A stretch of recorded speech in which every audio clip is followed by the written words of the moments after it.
Fatehganj main road પર ડ્રેનેજના ગંદા પાણીથી લોકો ત્રાહિમામ, વેપારીઓ પરેશાન.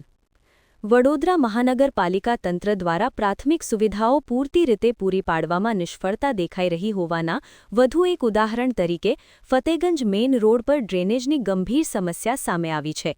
વોર્ડ નંબર 3માં આવતા ફતેગંજ વિસ્તારના મુખ્ય માર્ગ પર છેલ્લા ઘણા મહિનાઓથી ડ્રેનેજનું દૂષિત પાણી ઉભરાઈ રસ્તા પર વહી રહ્યું છે, જેના કારણે સ્થાનિકો તથા વેપારીઓ ભારે પરેશાનીનો સામનો કરી રહ્યા છે.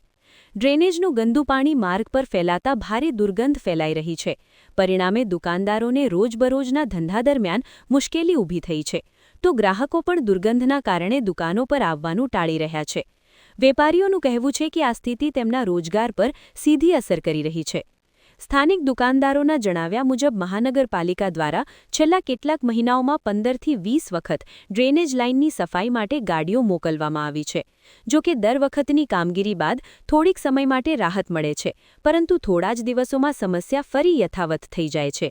કાયમી નિરાકરણ ન આવતા લોકોમાં રોષ ફેલાઈ રહ્યો છે. એક તરફ શહેરના અનેક વિસ્તારોમાં શુદ્ધ અને પૂરતા પ્રેશરથી પાણી ન મળવાની ફરિયાદો છે, તો બીજી તરફ ક્યાંક ડ્રેનેજની અપૂરતી વ્યવસ્થા કારણે ગંદુ પાણી રસ્તા પર વહી રહ્યું છે. આ સ્થિતિને લઈને પ્રજામાં મહાનગરપાલિકા સામે નારાજગી જોવા મળી રહી છે. ફતેગંજ વિસ્તારના સ્થાનિક વેપારીઓ અને રહેવાસીઓએ માંગ કરી છે કે વહેલી તકે ડ્રેનેજ લાઇનની સમસ્યાનું કાયમી નિરાકરણ લાવવામાં આવે, જેથી દુર્ગંધ અને આરોગ્ય સંબંધિત સમસ્યાઓથી મુક્તિ મળી શકે. આ ફતેગંજ મેઇન રોડનો વિસ્તાર છે અને એક મહિનાથી ચેમ્બરો ભરાઈ ગઈ છે અને પાણી રોડ પર નીકળે છે. બધાની સોસાયટીમાં, આજુબાજુની સોસાયટી જે બી એપાર્ટમેન્ટ છે એ બધાના ઘરોમાં બી પાણી ભરાઈ ગયું છે. અત્યારે ચાલવા માટે લોકોને તકલીફ પડે છે અને ચાલતા ગાડીઓને પાણી ઉડે છે અને બીમારી પણ ફેલાઈ ગઈ છે. એક મહિનાથી અમે લોકો કોર્પોરેશનમાં કમ્પ્લેન કરેલી છે.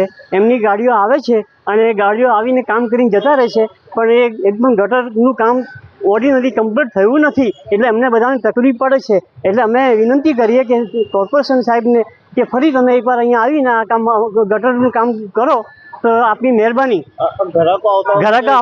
ગ્રાહકો નથી આવતા, ગાડી જતી રહેશે, ગ્રાહકો ઉભા નથી રહેતા.